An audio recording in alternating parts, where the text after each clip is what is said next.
So I woke up this morning thinking that I probably shouldn't use the word or the exclamation or whatever it is, duh, because a duh could mean, hey, you wake up. Duh means, of course. If we're talking about where the present action of going takes place, of course, it doesn't take place on the part of the path that you've already gone over. You know, if we're looking at the past, we're all Sherlock Holmeses. Who are the famous detectives around the world? Sherlock Holmes is famous around the world, but anyway,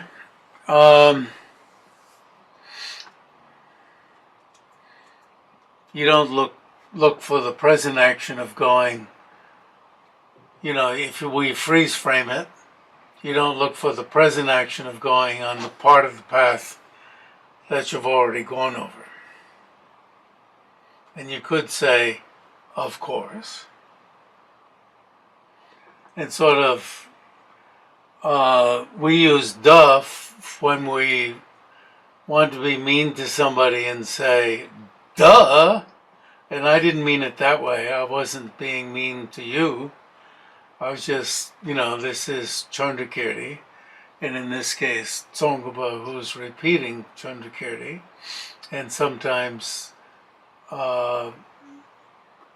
adding, saying it again, and I was using it to indicate that Tsong-kha-pa and Chandrakirti are saying some very obvious things, and we have to notice when they're saying very obvious points.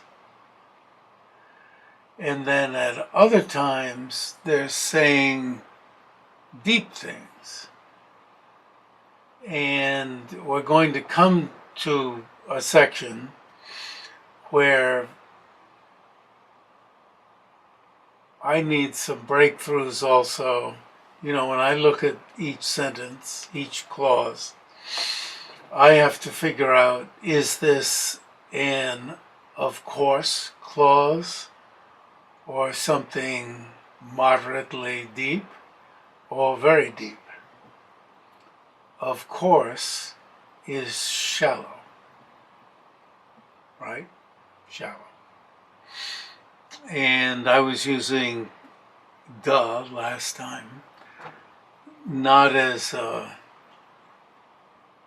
criticism of you, of course.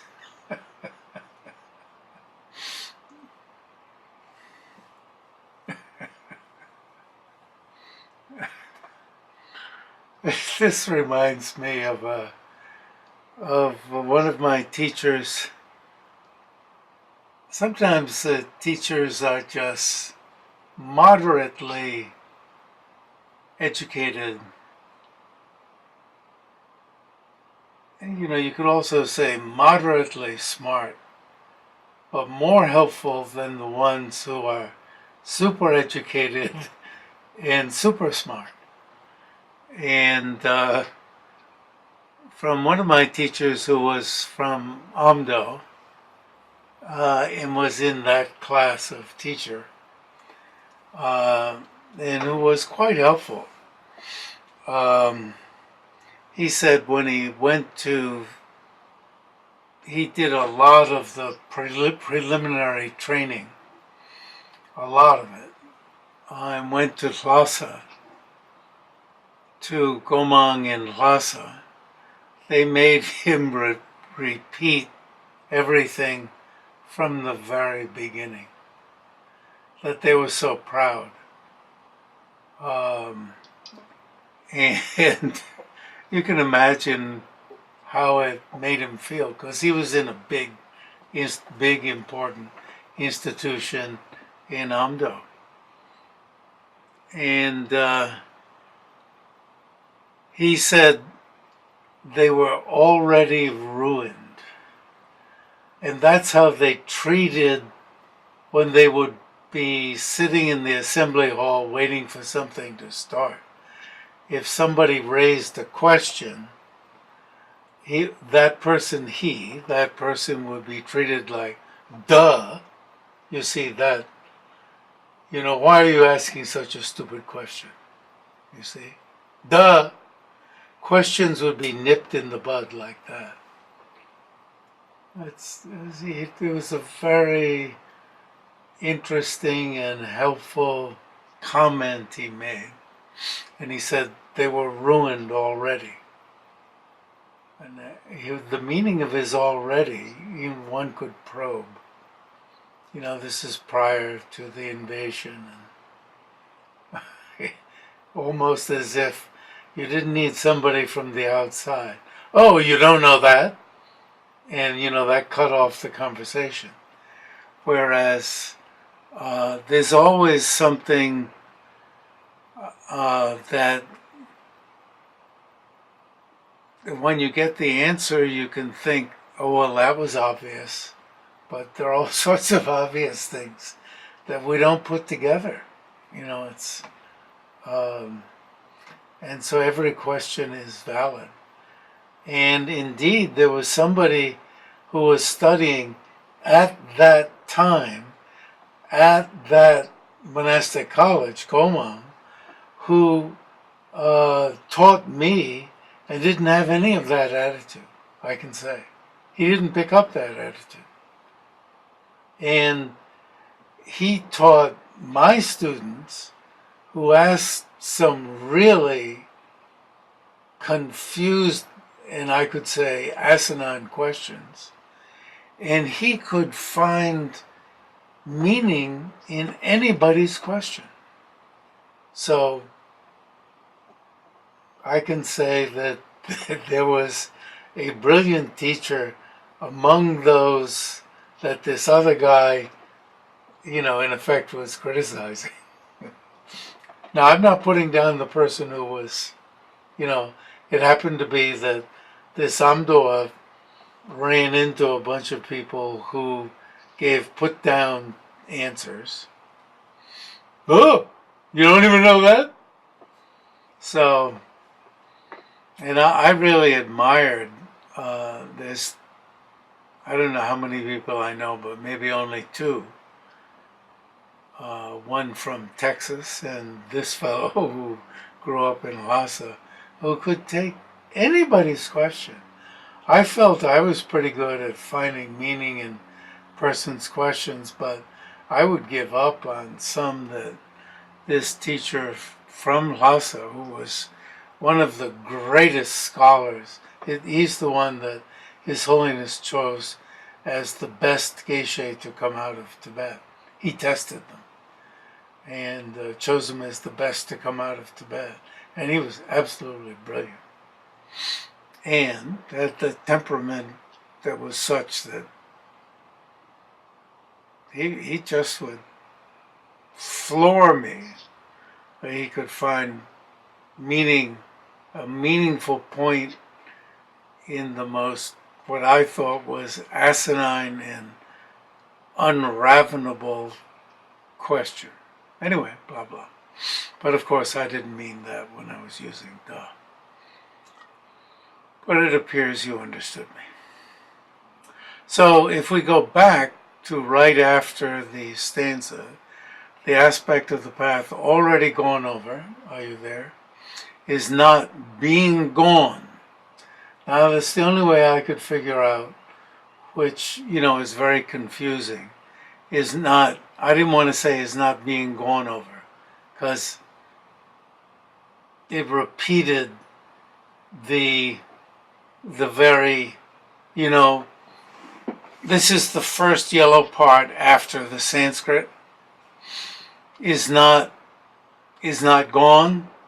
You follow? I had to, the Tibetan doesn't have active and passive. no matter what some people who teach Tibetan say. I could go in, well, I'd have to think about it before I go into my big rap about how Tibetan really doesn't have active and passive. The Tibetan is richer than Chinese when it comes to the richness of setting forth verbs, but it is nowhere near nowhere near Sanskrit.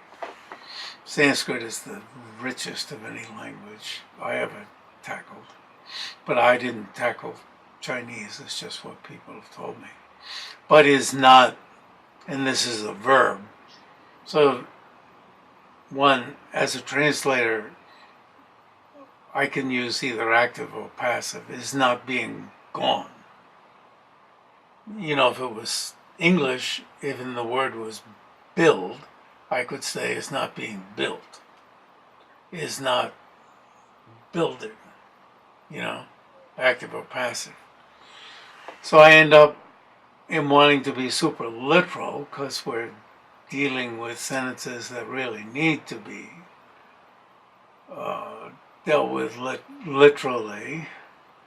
Is not gone, you can see. That would work too, might work better. That is to say, it does not have, and Tsong-kha-pa knows something has to be done with this, does not have an action of going. The path already gone over does not have an action of going, present action of going, because an action of going is present. Well, and the aspect of path onward, and this is now Chandrakirti, because you see it's not yellow, an action of going has ceased, is called the gone over. Now this is one of those of course, it's all of course. Even though it may twist our heads to read it, it's so of course you almost can't read it. You know, you could say, you didn't say anything. I already knew this. You know, that's why you yourself at the end of it would want to say, duh, or of course, or you didn't need to tell me that. Why did you tell me? Don't waste my time. Okay, the word respectively, blah, blah. Now, even more so, this word doesn't just mean also. I looked it up again in the online dictionary to see, and sometimes I don't know if people are just parroting me. You know, people say even more, but I didn't know if they got that from me. And then, you know, they're saying also. I don't know if this one about the future is even more so, or, you know, another translation would be again, or equally so. You see, it could be equally so. The dictionary doesn't say equally so, but tadung is again, or tadung, or equally so. I'm a little bit more comfortable with equally so, which does not mirror the Tibetan in any way, but may mirror the meaning more. Equally so. The part of the path not yet gone over also is not being gone over. Well, you see, I was willing to say being gone over here, but maybe to be consistent is not being gone.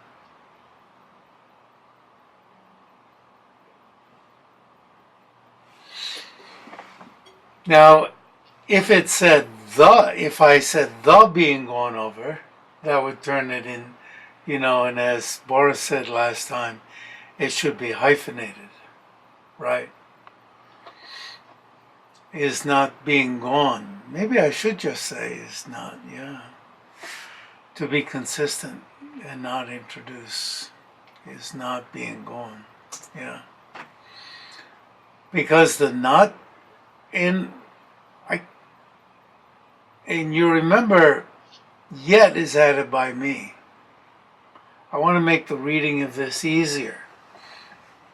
So I say, not yet gone over, to specify your specific path. Let's say it's to the kitchen, the next place you're going to, or the dining room. You don't drink coffee at the monastery, so to drink a cup of what you wish was coffee. To you, I'm looking right at the monastery picture on my huge 50-inch Samsung monitor. The part of the path not yet gone over is not being gone. And when people read this, they'll think, what the hell is going on? Because the not yet gone over, you see, it's going to come, and not yet gone over, it doesn't allow for the future speculation that we're talking about two things, the gone over and the not gone over. Because the gone over and the not yet gone over allows for a third thing, all those paths you're not going to take, you see? That allows for three, the gone over, the not yet gone over, and all the places you're not going to go to. You know, you're not going to go to the library, you're not going to go to Spain. So you see, yet is a bad translation that way. So I could get rid of all the yets. Big global, takes 2 seconds. And you will know by the commentary that it refers, to the future part of the path. And you can narrow it down in your mind, and then when you get to the section where it talks about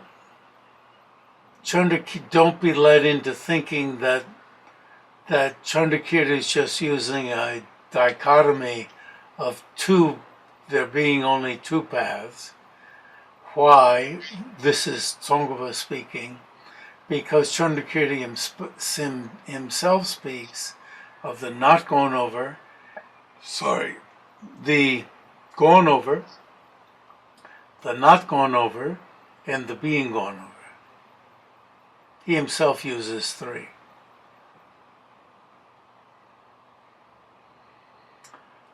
And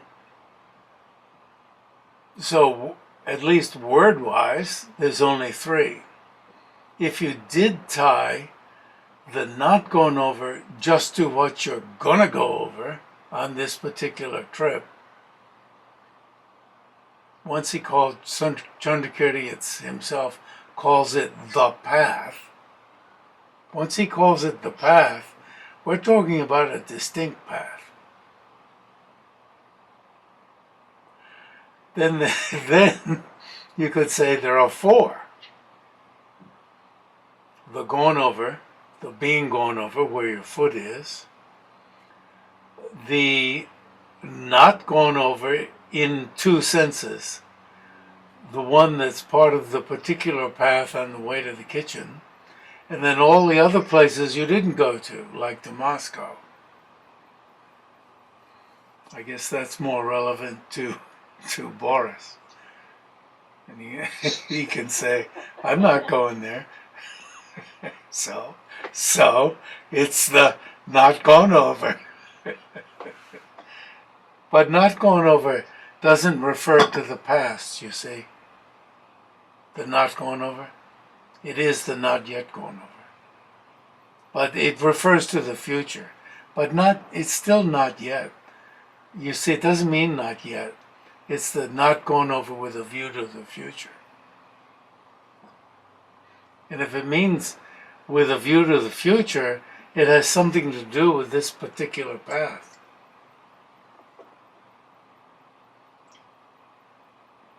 So I've talked myself back into translating it as not yet gone over. It's not bad. Anyway. Is that of which an action of going has not been produced and is being gone over as present. Okay. And there are, it's like grammar school commentaries that do this sort of analysis of a sentence. And I've translated, I translated one huge one on a particular section of Bhava Viveka's text. And it's very, very helpful and just takes a lot of patience.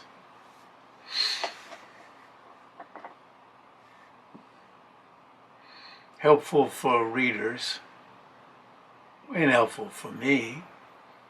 Bhava Viveka is extremely terse, and this particular commentary by Avalokitavrata very, very helpful. Why? Because Bhava Viveka was so terse. And you could answer back and say, Chandrakirti is not that terse. Sorry, Nagarjuna is not that. Well, sorry. Nagarjuna is that terse. All right, dug a hole for myself. So now, Tsong-kha-pa says, also an action of going does not exist on the being gone over, because a truth endowed, I settled on that last time, and as I was reading this morning, I thought, well, a good one might be a really true path being crossed. Really true, unfortunately, suggests some technical terms, but in normal conversation, usual conversational English, really true. A really true path being crossed. You see, path being crossed. These paths used to be cow paths, most of them. A lot of roads were cow paths, started as cow paths. That does not include the two. What does include mean? Is not any of the two. The area already crossed by a goer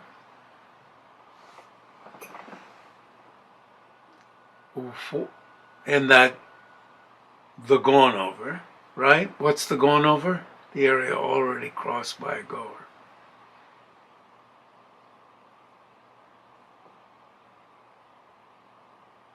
Right? The gone over is, in English grammar, we call it in a positive, placed after what it's glossing, what it's the same as. Area already crossed by a goer is the same as the gone over. So I wanted to give a different word, which this comes out, the word crossed comes out of Chandrakirti, but this application here is all added by Tsong-kha-pa. In the area not yet crossed by, yet of course, added by me, not yet crossed by a goer. What is that? The not yet gone over. Is not known by valid cognition. What isn't known? a really true path being crossed that does not include the two. A really true one. A truth-endowed one. And that is going to tie up a whole lot of stuff. What do we mean by really true or truth-endowed, truthful? I don't like veridical. I mean, that's just copping out by using Latin. You know, makes your mind kind of turn off. Veridical, I mean, it just means truthful. Or we could put in, maybe find a Sanskrit word, satyaka. Make you think it,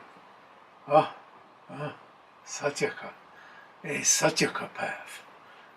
You know, but we're working in Tibetan now. This is not something that jumped out of Sanskrit, a Demboa path. Or we could just use Tibetan. And that would give it a flavor of, oh, wow, it really means something.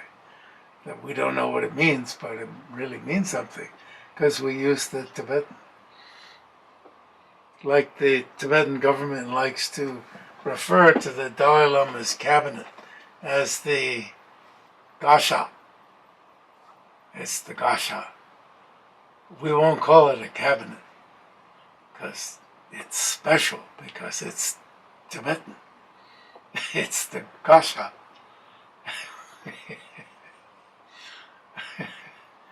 Well, it's okay if you want to do that. Give it a special.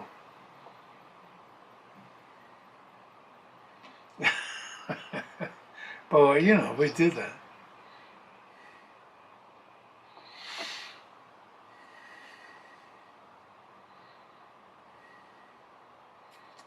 Okay.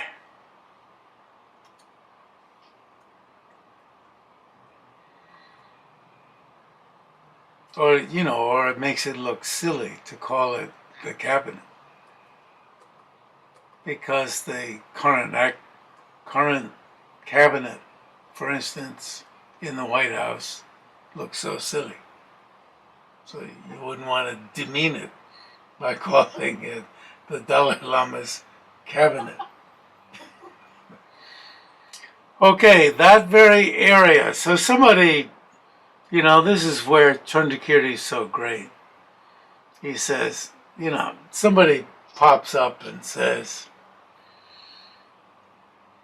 that very area, come on, that very area, stepped on by a foot that's presently going, is the being gone over. What are you? Some kind of nut? You know, my foot is moving. Where I put my foot down, that's the area going over. Come on. What's all this crap? Now, since it, moreover, now, Tsong-kha-pa, to make sure you get the point. Now, is this all going to be, of course, right? You didn't need to fill it in. We've got the drama of somebody saying, when I put my foot down, that's the being going over. You know, we got the drama. And we don't need, you know, the voice overlay. You know, Scorsese, what's that movie about Las Vegas? It's like, the name is like pool table. You know, it's not pool table, it's there's no big movie watcher among us. Well, you know, there are watchers in, I have to, in Vancouver, there's a very nice Taiwanese woman who takes a few of us out to lunch, and it's in the whatever restaurant at the casino. And when you walk from the parking lot to the restaurant, you walk through the casino. And I guess this is the limit of my having been to a casino. But I've seen, I guess because I saw Casino, I guess is the name of Corsino. Yeah, Scorsese's movie. And so there are watchers who, are watching the pool tables, who walk among the pool tables. And Scorsese has, what do you call it? Where in the background there's somebody explaining what's going on in the casino, so that the watchers of the movie, us people who are in the audience, will know what's going on. And it's crazily unneeded. It's like they're telling you that this guy's watching what's going on the pool table, whereas this is totally obvious from what you're seeing. Is this, like that? Since it, moreover, is not the gone over. Now, the phrasing of this I chose, of which an action of going has ceased. Well, this is one of those appositives, something that's placed after what it's explaining. And I could have said, that of which an action of going has ceased, instead of saying of which an action of going has ceased. Since it, moreover, is not the gone over, and then a dash, that of which an action of going has ceased, might be better. And not the not yet gone over, dash, that of which an action of going has not been produced, and then another dash. Or even commas. Could you say back to Tsong-kha-pa, you already told us this. We're not idiots. You don't have to repeat it. It's like my old teacher, Langdon, who made me feel like a sausage skin, and he was stuffing the sausage skin, right, over and over again. But of course, as I've told you before, if you can't repeat it before I felt after a while, I used to get pissed off at him, because he'd be repeating. He'd say, the Four Noble Truths. True suffering, true origin, true cessations, true paths. He'd repeat it over and over and over again. I was like, shut the fuck up. But then I thought, okay, can I say it before he says it in my mind? So then that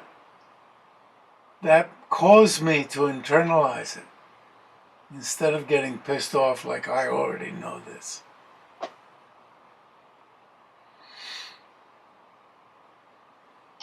So that meant I repeated it in Tibetan faster than he could speak it.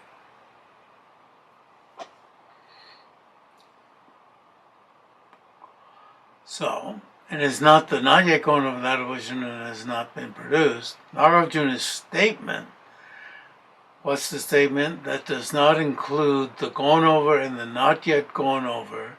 And then Hopkins added, in brackets you see, being gone over that does not include the gone over and not yet gone over is not known. In case you missed it. Where did that come from? You see, Tsong-kha-pa pointed out that does not include the gone over and the not yet gone over. And Hopkins thought, these people who are reading this are such idiots, they won't know where this came from.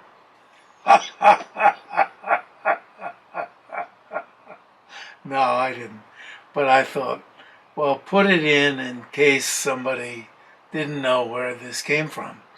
You know, it came from the first stanza. Is not established. Now, the word for established in Tibetan is matrup. Trup is the word for truba is siddha. You know, somebody who's accomplished something. Sid just means accomplished. So, you know, the great siddhas are these beings who have accomplished something special. So they're called siddhas. It's the past participle. And so it means it's nominalized, made into a noun, one who has accomplished. In this case, it just means not accomplished, not established. And the word is used a lot. It's used, you know, for achieve, establish, accomplish. And so if a reasoning is not proper, if a reason, it's called asiddha,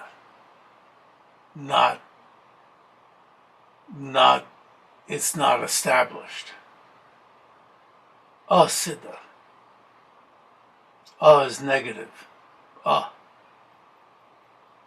Siddha. This is not, that's not its usage here. Well, if that is its usage, but the statement itself is asiddha. It's not established. It's false. But, you know, one doesn't need some other translation of it.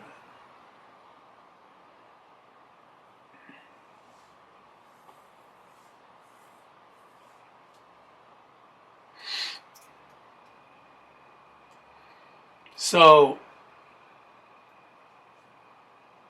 Tsong-kha-pa is drawing out that when the person says this, the point is that what Nagarjuna said in the last two lines doesn't make any sense. It's not established. In the last two lines of the first stanza, those two lines don't stand. They don't make any sense. They're not established. Nagarjuna said something stupid.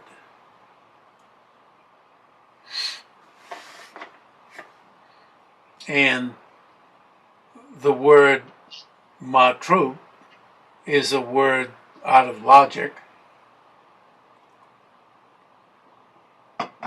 When you want to say that a statement or a reason is not right, you say it's asiddha.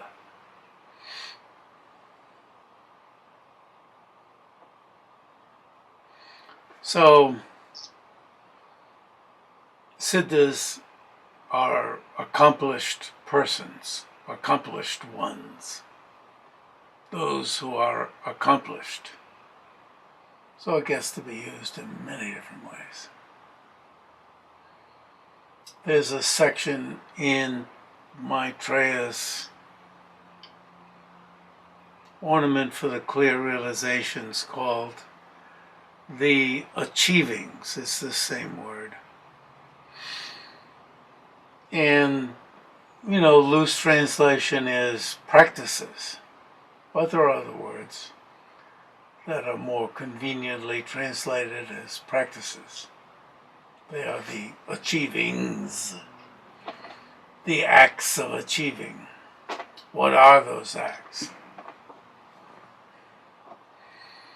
So somebody like me ends up translating that term literally because when lamas and so forth explain them, they use other words for practice.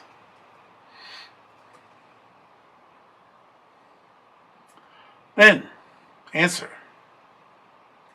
Chandrakirti says, because a foot is an aggregation of minute particles. Well, if a foot is an aggregation of minute particles, then this is what a foot would be, and when you search for a foot, you would find it as an aggregation of minute particles, as a group of minute particles. And therefore, a foot would not be empty of inherent existence. So Chandrakirti, you see, without the yellow. So Chandrakirti, in terms of the verbal statement, the verbal statement, it has a verbal fault, you could say, but this isn't, the verbal statement is not what he meant. To correct it, Tsong-kha-pa says, is posited upon being imputed to an aggregation of minute particles. But even according to Tsong-kha-pa's own teachings, for instance, in his illumination of Chandrakirti's supplement to Nagarjuna's Treatise on the Middle, the Treatise on the Middle being the very book that he's commenting on here, Chandrakirti wrote two texts with regard to Nagarjuna's Treatise on the Middle.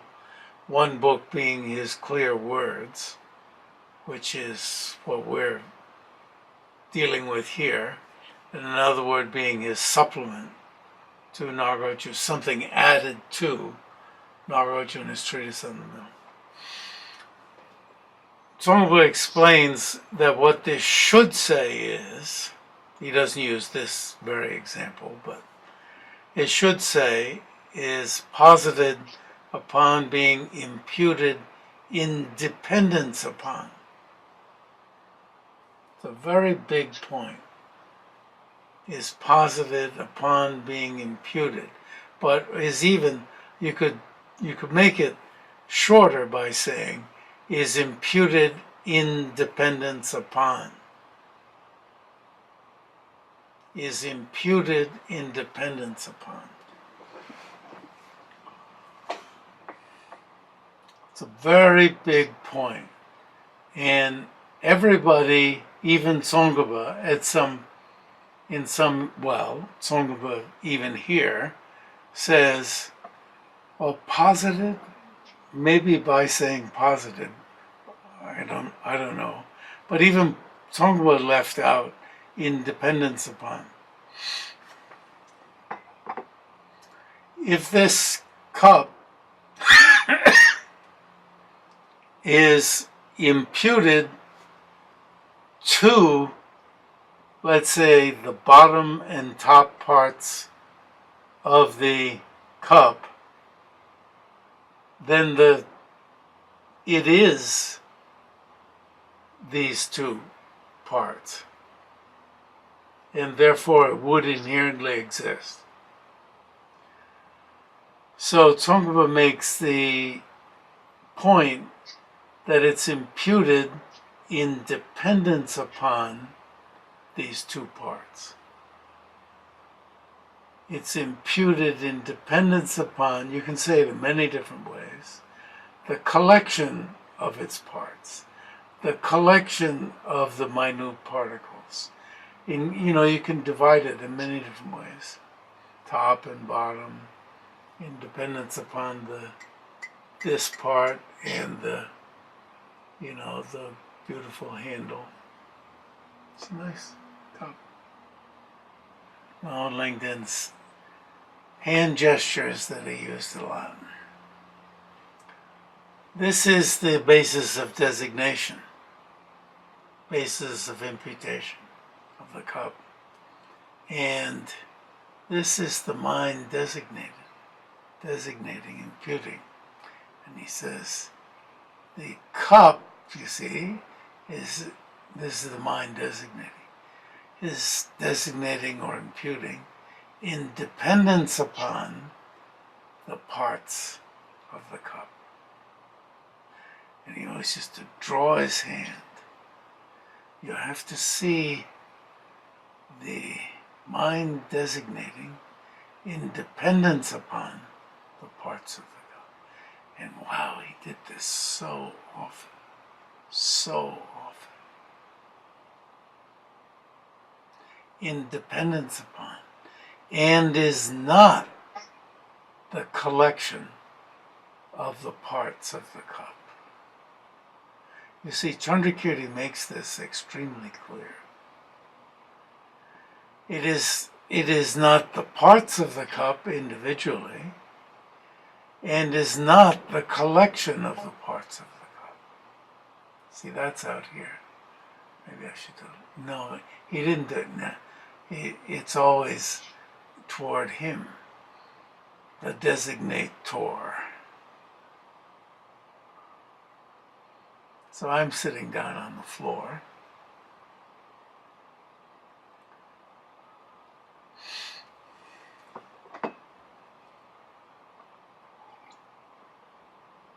Chandrakirti in his sevenfold reasoning with regard to any phenomenon, whether it be the person or a cup or a chariot, a car, house, country, cabinet, gasha, Europe,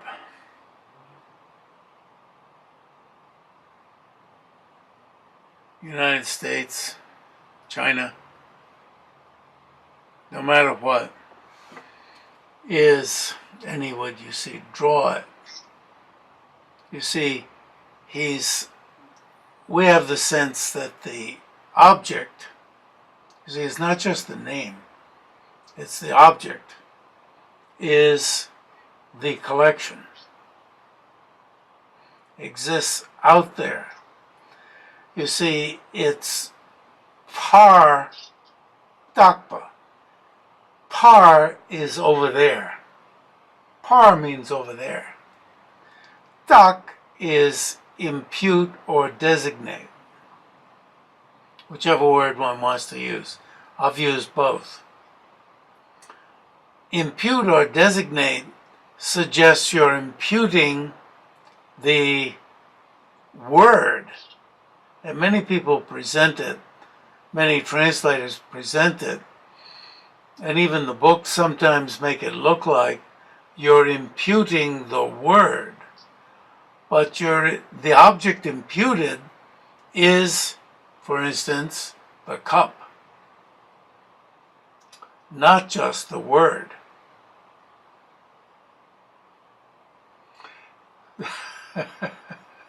So you see, he's like helping me by pulling the cup off, in a sense, the collection of the object, off the collection. So there is the name that's imputed, and a lot of people think when they're talking about the middle way school and the consequent school that they're just talking about the names or the labels. There's a lot of translations who just put it on the label or the name. But it's the object that is imputed. And the object imputed is not the basis of the imputation. He would say that. The basis of imputation is not the object imputed. the object imputed is not the basis of imputation. It's not the basis of imputation individually, the top half of the cup or the bottom half of the cup or the handle or the collection. And it's like, ugh, how am I going to handle this? What does it mean? And it's a real, even the words are a real mind teaser. And so right here because a foot is posited upon being imputed to, I don't know if you could argue that that is sufficient. If you said a foot is imputed to, that certainly isn't sufficient, even in Tsong-kha-pa's own teaching. Tsong-kha himself said a foot is imputed in dependence upon an aggregation of minute particles. So I would think also a foot is posited upon being imputed in dependence upon, and we know to bring this over his other teachings to such a statement.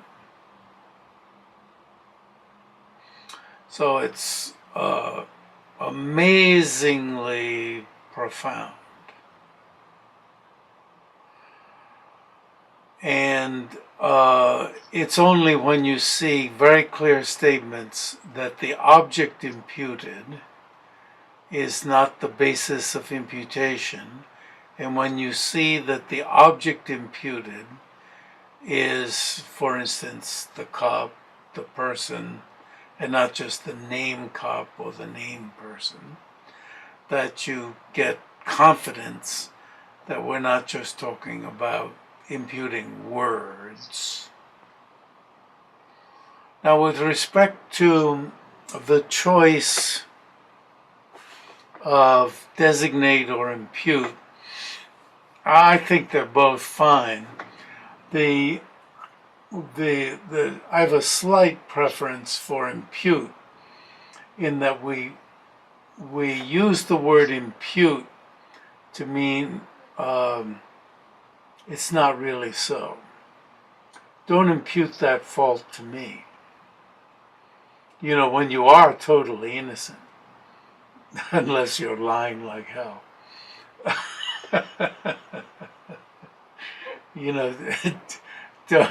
Don't impute that I stole the cake, the last piece of chocolate cake, because it's Mary or Frank.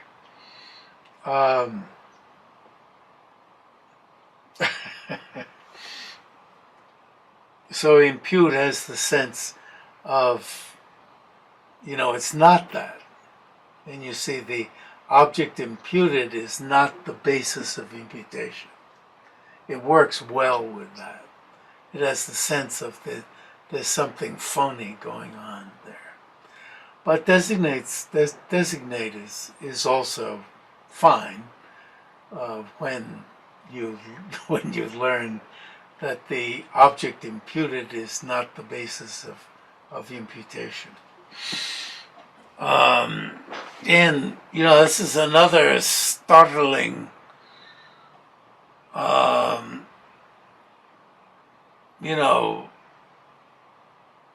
teaching, because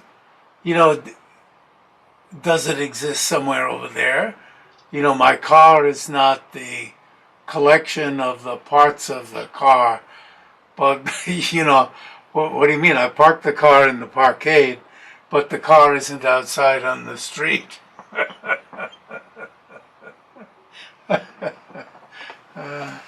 So